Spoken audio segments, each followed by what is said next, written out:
The cost breakdown section gives a cost of permits based on the mileage of the trip, as well as estimates for other required legalities such as escorts and route surveys. Beginning with the oversized column, you can see the cost of the oversized portion of the permit. If there is a line through the cost, that means that the state includes this cost in the grand total of the permit and does not itemize it separately. At the bottom of the column, you can view the total cost for this section. Now, in the overweight column, you can see the cost of the overweight portion of the permit, or the total cost, if the previous column indicated that the oversized price was also included in this figure. Clicking the axle icon will show you your maximum allowable weights for each configuration in any given state along your route. If a state says not allowed, then you need to click on the axle icon and see where your weights need to be corrected. In this example, we need to shift 1,250 pounds from our drive group.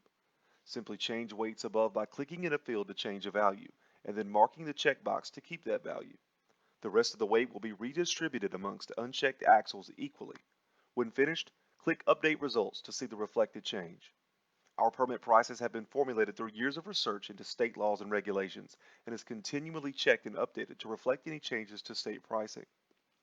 Remember, when dealing with overweight loads, it is important to try and factor in the correct number of extra miles, as some states charge on a per ton, per mile basis. This makes accurate mileage estimation pivotal in calculating costs. Next are service fees. These are the cost of securing the permits. Simply put, this is the price that a permit company or in-house service may charge you to secure the permit on your behalf.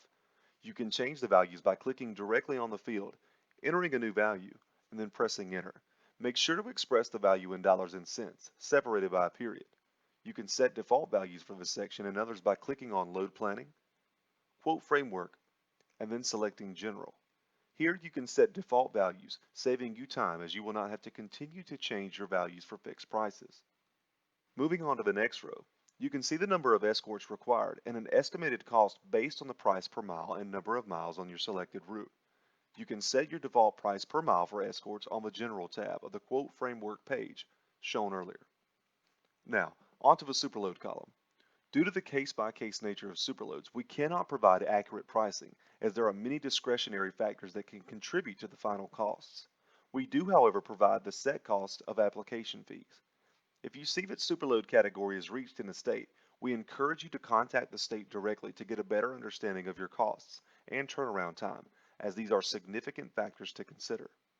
Police escorts are also a category where we cannot guarantee accurate costs because of the case-by-case nature. We do, however, provide the minimum number of officers that are legally required. Prices can fluctuate depending on number required, availability of officers, and rank of those officers. We encourage you once again to contact the state directly if you see that police escorts are required so that you can get a real-time approximation of costs and officer availability directly from the state. The final column is route survey estimates based on a per mile times number of miles logic.